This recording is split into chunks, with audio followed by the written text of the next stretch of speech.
नमस्कार,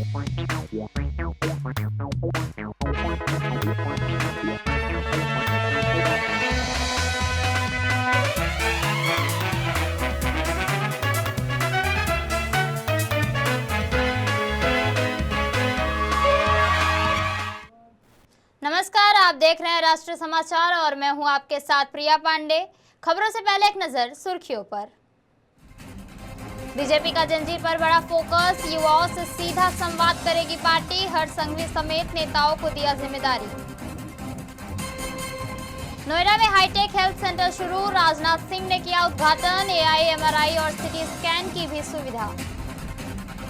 जयपुर में परीक्षा के बीच बिजली हुई गुल, 200 से ज्यादा छात्रों का हंगामा, दोबारा परीक्षा कराने की उठी मांग। सूरत में 10 लाख की चोरी का खुलासा, पूर्व कर्मचारी निकला मास्टरमाइंड, पूरी रकम पुलिस ने की बरामद। लॉरेंस गैंग से जुड़ा आरोपी हुआ गिरफ्तार, 2 करोड़ की रंगदारी मांगने के लगे आरोप। नोएडा को अत्याधुनिक स्वास्थ्य जांच की नई सुविधा मिली है। महाजन इमेजिंग एंड लैब्स की नई शाखा का उद्घाटन रक्षा मंत्री राजनाथ सिंह ने किया। नोएडा के सेक्टर 6 स्थित इंदिरा गांधी कला केंद्र में आयोजित कार्यक्रम में सांसद महेश शर्मा, बांसुरी स्वराज समेत कई गणमान्य लोग भी मौजूद रहे। इस नई शाखा में आधुनिक तकनीक के जरिए रेडियोलॉजी, पैथोलॉजी और अन्य स्वास्थ्य जांच की सुविधाएं भी उपलब्ध कराई जाएंगी। यहाँ एआई आधारित 3.0 टेस्ला एमआरआई और 160 स्लाइस सिटी स्कैन जैसी अत्याधुनिक सुविधाएं भी मौजूद रहेंगी। महाजन इमेजिंग एंड लैब्स के डॉक्टर हर्ष महाजन ने बताया कि करीब 35 साल पहले शुरू हुई संस्था का उद्देश्य आधुनिक तकनीकी और बेहतर स्वास्थ्य सेवाओं को ज़्यादा से ज़्यादा लोगों तक पहुँचाना है। वहीं रितु महाजन ने कहा कि उत्तर प्रदेश में कंपनी की पहली शाखा नोएडा से शुरू हुई है। आने वाले समय में टियर 2 और टियर 3 शहरों तक भी स्वास्थ्य जांच सेवाओं का विस्तार करने की योजना बनाई गई है।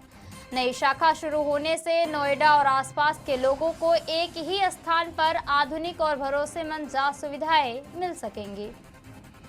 मैं मानता हूं कि यह कार्यक्रम मुझे एक अवसर देता है जहां प्रदेश और देश की हेल्थ केयर इंफ्रास्ट्रक्चर और डायग्नोस्टिक इनोवेशन और पेशेंट सेंट्रिक मेडिसिन के भविष्य पर कुछ बातें कर सकते हैं। वैसे कुछ बातें डॉक्टर महाजन ने भी रखी हैं और साथियों, इस अवसर को केवल एक नई बिल्डिंग या एक नई लैब के ओपनिंग के रूप में नहीं देखा जाना चाहिए। इसे हेल्थ सिक्योरिटी को इंश्योर करने के एक जरूरी कंपोनेंट के रूप में देखना चाहिए, क्योंकि जैसे जैसे दुनिया बदल रही है और वैसे वैसे लोगों का खान पान और रहन सहन भी तेजी के साथ बदलता जा रहा है और ये बदलाव कई बार बीमारियों को भी जन्म देता है। इस सच्चाई को भी हमको स्वीकार करना पड़ेगा। और वैसे भी किसी भी बीमारी का ट्रीटमेंट शुरू करने से पहले हमें बीमारी की सही पहचान या आवश्यक होती है और बिना सही डायग्नोसिस के सही ट्रीटमेंट किसी भी सूरत में संभव है ही नहीं। अर्ली डिटेक्शन के बिना कई बीमारियां समय के साथ कॉम्प्लेक्स और बहुत ही डेंजरस भी होती हैं और ऐसे में डायग्नोस्टिक सेंटर हेल्थ केयर की पहली लाइन ऑफ डिफेंस के रूप में सामने आते हैं। डिफेंस इस वर्ड का प्रयोग मैं इसलिए कर रहा हूं कि मैं स्वयं डिफेंस मिनिस्टर हूं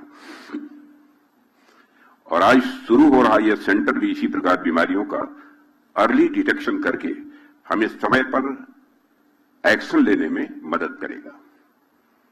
मैं श्रीमती रितु महाजन जी और डॉक्टर हर्ष महाजन जी को और महाजन इमेजिंग एंड लैब्स की पूरी लीडरशिप टीम को इस इंपॉर्टेंट माइलस्टोन के लिए पुनः हार्दिक बधाई देता हूं।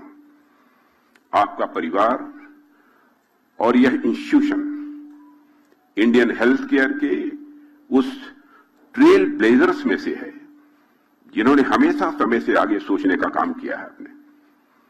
आपने न केवल एक सक्सेसफुल बिजनेस खड़ा किया है बल्कि भारत के डायग्नोस्टिक लैंडस्केप को बदलने में भी आपने बहुत ही महत्वपूर्ण भूमिका का निर्वाह किया है। और साथियों, जब भारत में एडवांस डायग्नोस्टिक इमेजिंग अच्छे से डेवलप भी नहीं हुई थी, जब एमआरआई, सीटी स्कैन जैसी टेक्नोलॉजीज भी लिमिटेड थी, तब आपने देश की पहली प्राइवेट एमआरआई फैसिलिटी में से एक की स्थापना की थी आपने। जाहिर सी बात है।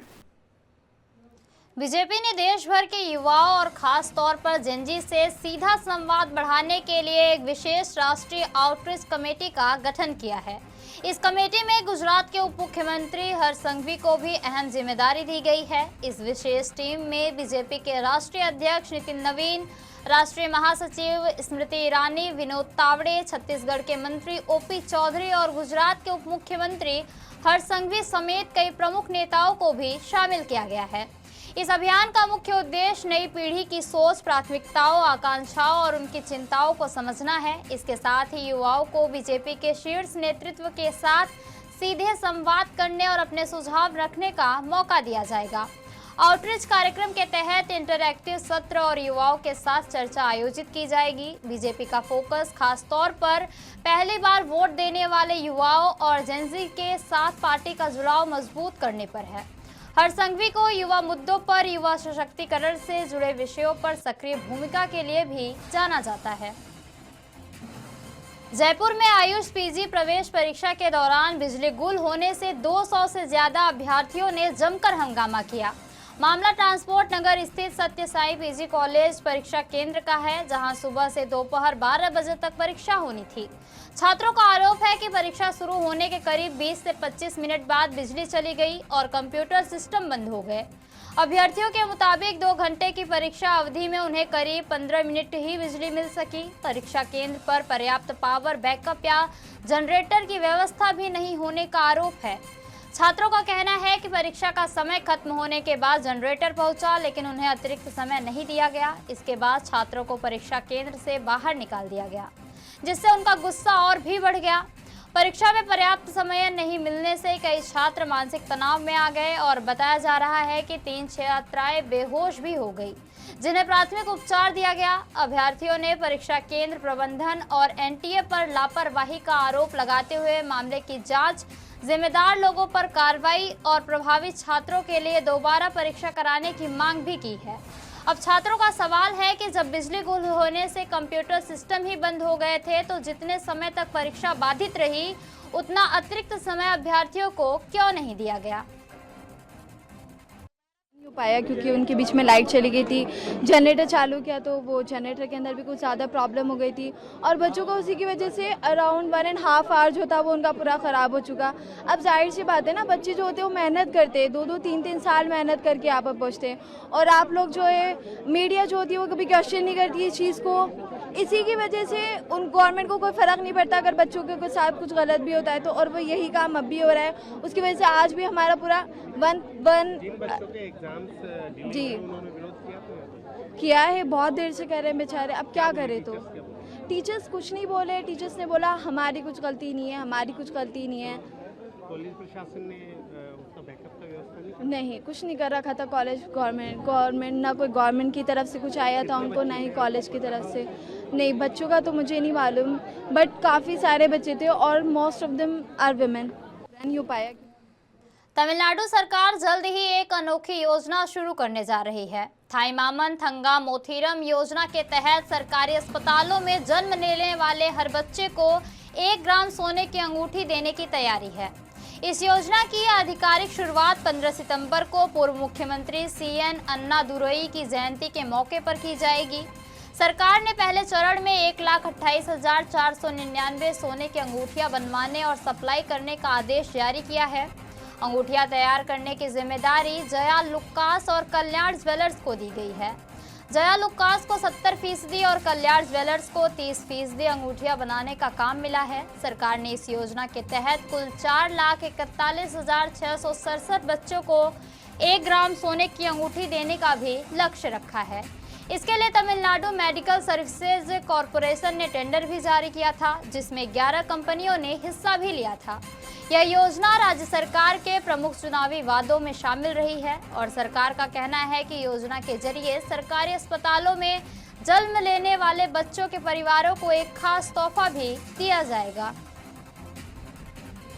बीजेपी की नई टीम की पहली बैठक में वंदे मातरम को लेकर 10 बिंदुओं वाला प्रस्ताव पारित किया गया है। बीजेपी ने कांग्रेस के उस फैसले का विरोध किया है जिसमें पार्टी कार्यक्रमों में वंदे मातरम के केवल शुरुआती 2 पद गाने की बात कही गई है। बीजेपी ने कहा कि वंदे मातरम देश का राष्ट्रीय गीत है और स्वतंत्रता संग्राम का मंत्र और राष्ट्रीय चेतना का प्रतीक भी है। पार्टी ने इसके सम्मान और पूरी ऐतिहासिक विरासत की रक्षा करने का संकल्प लिया है। प्रस्ताव में राष्ट्रीय गीत को राजनीतिक तुष्टीकरण और वोट बैंक की राजनीति से दूर रखने और इसके इतिहास और महत्व को देश भर में पहुंचाने और खास तौर पर युवाओं के बीच जागरूकता अभियान चलाने की बात भी कही गई है। बीजेपी का कहना है कि पार्टी कार्यकर्ता देश भर में वंदे मातरम के इतिहास, अर्थ और राष्ट्रीय महत्व को लोगों तक पहुंचाएंगे। साथ ही पार्टी ने कहा है कि राजनीतिक फायदे के लिए राष्ट्रीय गीत के सम्मान और विरासत से किसी भी तरह का समझौता स्वीकार नहीं किया जाएगा। बीजेपी ने देशवासियों से भी वंदे मातरम से जुड़ी स्वतंत्रता संग्राम की विरासत और राष्ट्र भावना को याद रखने की भी अपील की है। आज इस प्रस्ताव में, आज इस रिजोल्यूशन में भारतीय जनता पार्टी के पदाधिकारी की बैठक में, पहली पदाधिकारी की बैठक में माननीय राष्ट्रीय अध्यक्ष जी ने निर्देश दिए हैं कि भारतीय जनता पार्टी का प्रत्येक कार्यकर्ता देश के प्रत्येक गली नुक्कड़ कोने में जाकर वंदे मातरम का यशोगान करेगा। वंदे मातरम के विषय में लोगों को हम बताएंगे। वंदे मातरम को लेकर जिस प्रकार की कुलछित राजनीति कांग्रेस पार्टी कर रही है, उसको लेकर हम आंदोलन खड़ा करेंगे। जिस प्रकार महात्मा गांधी जी ने वंदे मातरम को एक एंटी इंपेरियलिस्टिक क्राई कहा था, उस विषय को हम जनता के सामने रखेंगे और जनता को दिखाएंगे कि आखिरकार ये जो कहावत है कि अगर सियार भी कभी बाघ या सिंह का चमड़ा धारण करके अपने आप को सिंह दिखाने की कोशिश करता है, एक ना एक दिन दैट स्किन फॉल्स अपार्ट, एक ना एक दिन उसके अंदर की असलियत सामने आ ही जाती है। राष्ट्रभक्ति का लबादा ओढ़ करके कांग्रेस पार्टी आखिर अपने आप को कब तक छुपाए रखेगी? आज राष्ट्रभक्ति का लबादा पूर्णतः कांग्रेस पार्टी के ऊपर से गिर चुका है और उसके अंदर की तुष्टीकरण की राजनीति आज पूरा देश देख रहा है, मगर भारतीय जनता पार्टी यह होने नहीं देगी। बहुत बहुत धन्यवाद। महाराष्ट्र में खाद्य सुरक्षा को लेकर एफडीए की सख्त कार्रवाई लगातार जारी है। राज्य के कई रेस्टोरेंट और खाद्य प्रतिष्ठान जांच के घेरे में हैं। इसी अभियान के तहत मुंबई के 7 प्रतिष्ठानों के फूड लाइसेंस निलंबित किए गए हैं। जांच के दौरान कई जगहों पर साफ सफाई में गंभीर लापरवाही, कीटों का प्रकोप, खराब खाद्य कचरा और तापमान नियंत्रण में गड़बड़ी जैसी खामियां भी सामने आई हैं। कुछ प्रतिष्ठानों पर तो फर्जी अनुपालन दस्तावेज जमा करने के भी आरोप लगाए गए हैं। इसके अलावा गुटखा और पान मसाला के खिलाफ भी कार्रवाई भी की गई है। मुंबई में कई प्रतिष्ठानों को सील करने के साथ साथ कुछ लोगों को गिरफ्तार भी किया गया है। एफडीए ने दूध, डेयरी उत्पादों और अन्य खाद्य पदार्थों की भी विशेष जांच की है। इस पूरे अभियान की अगुवाई महाराष्ट्र एफडीए के कमिश्नर तुकाराम मुंडे कर रहे हैं और उनका कहना है कि जो नियमों का पालन कर रहे हैं उन्हें डरने की जरूरत नहीं है, लेकिन नियम तोड़ने वालों के खिलाफ सख्त कार्रवाई होगी। होटल्स होंगे, रेस्टोरेंट होंगे, वो उसको आप कलेक्ट कीजिए। आपका रजिस्ट्रेशन जो रजिस्टर्ड वेंडर है र्यूको का, उससे आप अग्रीमेंट कीजिए, उनको सेल कीजिए। बिकॉज मैं उसका डेटा भी ले चुका हूँ, जो र्यूको रजिस्टर उनको बुलाए भी हूँ और उनके पास बहुत कम रीयूज ऑयल जाता है, ये पाया गया है। And that is not acceptable in a state, develop state like Maharashtra, जहाँ पे होटल इंडस्ट्री बहुत बड़े पैमाने में है। वहाँ पे अब मैं नाम नहीं लूँगा कि बहुत बड़े बड़े होटल है, महीने में 200 लीटर देते हैं रीयूज वाला, और उनका कंजम्पशन थाउजेंड्स ऑफ लीटर में होगा। So this is by any chance not acceptable and this is dangerous. So that is one of the reasons why we have issued this order again, so that we can implement it strictly. Surat में national highway 48 पर police ने बड़े chemical चोरी गिरोह का पर्दाफाश किया है। पालोद पुलिस ने कीम 4 रास्ते के पास एक होटल के पीछे छापेमारी कर 3 आरोपियों को गिरफ्तार भी किया है। पुलिस के मुताबिक गिरोह हजीरा से अंकलेश्वर जाने वाले केमिकल टैंकरों से ड्राइवरों से मिली भगत कर टोल्यून केमिकल चोरी करता था और सुनसान जगह पर टैंकर की सील तोड़कर पाइप के जरिए केमिकल ड्रमों में निकाला जाता था। गुप्त सूचना के आधार पर पुलिस ने कार्रवाई करते हुए मौके से 600 लीटर चोरी का टोल्यून केमिकल, 2 टैंकर, 1 टेम्पो और चोरी में इस्तेमाल होने वाले उपकरण भी जब्त किए हैं। जब्त सामान की कुल कीमत करीब 1.16 करोड़ रुपए बताई गई है। पुलिस ने 3 आरोपियों को गिरफ्तार भी कर लिया है, जबकि गिरोह का मुख्य सरगना सुरेश खतीक फरार है। पुलिस उसकी तलाश में जुटी है और पूरे नेटवर्क की जांच भी की जा रही है। सूरत के महिदरपुरा इलाके में कपड़े की दुकान से 10 लाख रुपए की नकदी चोरी के मामले का पुलिस ने चंद घंटों में खुलासा कर दिया है। पुलिस ने आरोपी को गिरफ्तार कर चोरी की पूरी रकम बरामद कर ली है। वारदात बेगमवाड़ी स्थित मिलान टेक्सटाइल मार्केट की दूसरी मंजिल पर रब्बानी फैब्रिक्स में हुई थी। रात के समय आरोपी ने दुकान के बाथरूम के पीछे लगी लोहे की ग्रिल तोड़ी और अंदर दाखिल हो गया। इसके बाद उसने कैश काउंटर तोड़कर करीब 10 लाख रुपए नकद चुरा लिए और मौके से फरार हो गया। चोरी की सूचना मिलने के बाद महिदर पुलिस ने तुरंत जांच शुरू की और पुलिस ने आसपास के सीसीटीवी फुटेज खंगाले और तकनीकी सर्विलांस के साथ ह्यूमन इंटेलिजेंस की मदद ली। जांच के दौरान पुलिस को पता चला कि वारदात को दुकान में पहले काम कर चुका 26 वर्षीय समीर जमाल अंसारी अंजाम दे सकता है। इसके बाद पुलिस ने आरोपी को गिरफ्तार कर लिया। पुलिस ने आरोपी के पास से चोरी की पूरी 10 लाख रुपए रकम बरामद कर ली है। फिलहाल पुलिस आरोपी से पूछताछ कर चोरी की वारदात से जुड़ी अन्य जानकारियां जुटा रही है। महिदरपुरा पुलिस स्टेशन विस्तार में एक बेगमवाड़ी एरिया में मिलान टेक्सटाइल मार्केट है, जिसके सेकेंड फ्लोर पे एक रबानी फैब्रिक्स नाम की दुकान है, जिसमें 19 तारीख की रात से लगभग 10 बजे के बाद और 20 तारीख के सुबह 11 बजे के बीच में एक चोरी का बनाव बनता है। तो अगली मॉर्निंग जैसे ही मालिक अपनी दुकान खोल के लॉकर काउंटर खोलता है तो उन्हें पता लगता है कि उनके काउंटर से लगभग 10 लाख रुपए जितने गायब हैं। तो जैसे ही उन्होंने इस बात का रियलाइजेशन किया, वो पास के पुलिस स्टेशन में कंप्लेंट लेकर आते हैं और लोकल पुलिस स्टेशन की कंप्लेंट मिलते ही अपनी अलग अलग टीम्स बनाती है, जिसमें से एक टीम टेक्निकल एनालिसिस और सीसीटीवी का एनालिसिस करती है और दूसरा ह्यूमन इंटेलिजेंस के बेसिस पे माहिती एकत्रित करना शुरू करती है। और सीसीटीवी एनालिसिस करने पर पता लगता है कि जो चोर है वो देर रात को जो बाथरूम के पीछे का एक लोहे की जाली है उसको तोड़कर दुकान में एंट्री करता है और एंट्री करने के बाद वो जो कैश काउंटर है उसको तोड़कर वहाँ से पैसे चोरी करके लेके जाता है। तो अलग अलग एनालिसिस करने पे जो हमें चेहरा आइडेंटिफाई हुआ तो आरोपी का नाम जो है वो समीर जमाल अंसारी है। तो जब हमने दुकान के मालिक से बात की तो ये जो आरोपी है वह उसी दुकान में काम करता था कुछ दिन से, और ये जो आदमी है पिछले 3-4 महीने से बीच में गायब था, लेकिन 1 साल पहले भी इसी मालिक के अंदर उसी दुकान में काम करता था। और उसको पता था कि जो कैश काउंटर है कहाँ पर है और कब कब कैश रखा जाता है। तो इसी माहिती का फ़ायदा उठाते हुए उसने सही टाइम पे और सही दिन चुनकर कैश जो 10 लाख रुपए है उसको चोरी करने का प्लान बनाया और उसको एग्जीक्यूट किया। पर जो आरोपी है उसको तुरंत लोकल पुलिस स्टेशन ने पकड़ लिया और उसके खिलाफ FIR दर्ज की। गुजरात के भावनगर में हुए जहरीली शराब कांड के विरोध में आम आदमी पार्टी ने कलेक्टर कार्यालय के बाहर प्रदर्शन किया।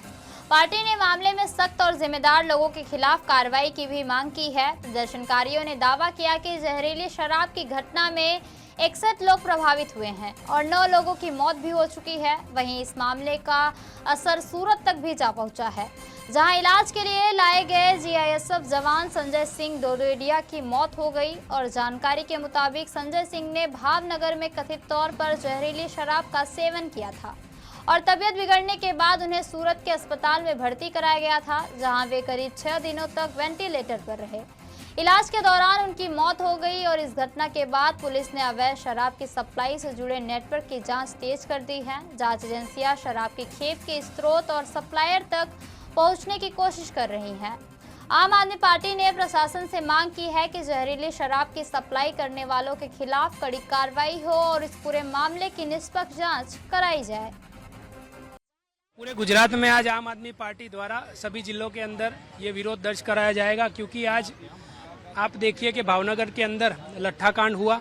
नकली शराब के कारण भावनगर के अंदर 60 से जितने लोग ज़्यादा लोगों की तबीयत कहीं ना कहीं ख़राब हुई थी। उसमें से 25 से ज़्यादा लोग अभी भी एडमिट है। उसमें से 15 जितने लोगों की कंडीशन खूब नाजुक है और 9 जितने लोगों की अभी तक डेथ हो गई है, मृत्यु हो गई है। आज गुजरात में 2022 में भी लट्ठा कांड हुआ था, इस बार फिर एक बार लट्ठा कांड हुआ। 2022 में जब लट्ठा कांड हुआ तब सरकार ने कमेटी की रचना की थी। सरकार ने बोला था कि सभी आरोपियों को पकड़ा जाएगा, सभी के ऊपर कड़क से कड़क कार्यवाही की जाएगी, पर उसके बावजूद कहीं ना कहीं सारे आरोपी छूट जाते हैं और गुजरात की जनता को इस लट्ठाकांड का कहीं ना कहीं भोग बनना पड़ता है। आज वापस इस बार भावनगर में लट्ठाकांड हुआ। आज हम गुजरात की जनता और आम आदमी पार्टी ये चाहते हैं कि गुजरात के अंदर कड़क से कड़क दारूबंदी लागू हो, क्योंकि आप देखिए कि जैसे गुजरात के जो सरहदी राज्य है वहाँ पे जब जब लीकर पॉलिसी बनती है तो बॉर्डर के जो गांव होते हैं जहाँ की पॉपुलेशन 500 या करीबन 1000 होती है, वहाँ का ठेका करोड़ों में बिकता है। मतलब गुजरात में भाजपा हो, पुलिस हो, या सबको ये पता है कि कहीं ना कहीं गुजरात में शराब कहाँ से आती है।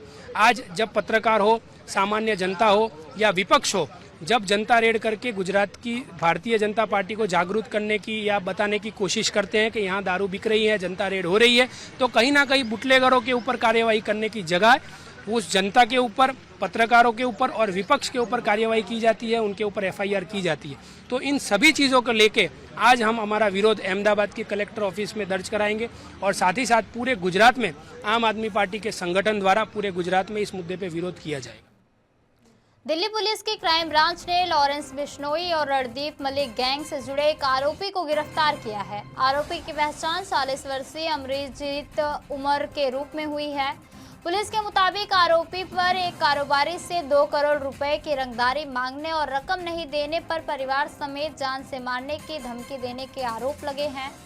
आरोपी ने कथित तौर पर व्हाट्सएप कॉल मैसेज के जरिए कारोबारी को धमकाया था और जांच में यह भी सामने आया कि रंगदारी की रकम क्रिप्टो करेंसी के जरिए भेजे जाने के लिए एक पेमेंट लिंक भी दिया गया था। मामले की जांच के दौरान पुलिस को आरोपी के रानी बाग इलाके में छिपे होने की सूचना मिली, जिसके बाद घेराबंदी कर उसे गिरफ्तार भी कर लिया गया। पुलिस के अनुसार आरोपी पहले अवैध शराब के कारोबार से भी जुड़ा रहा है और रंगदारी का मामला दर्ज होने के बाद से फरार चल रहा था। फिलहाल क्राइम ब्रांच आरोपी से पूछताछ कर उसके नेटवर्क और गिरोह से जुड़े अन्य लोगों की जानकारी भी जुटा रही है। खबरों का सिलसिला यूं ही चलता रहेगा। देखते रहिए राष्ट्रीय समाचार। तब तक के लिए नमस्कार।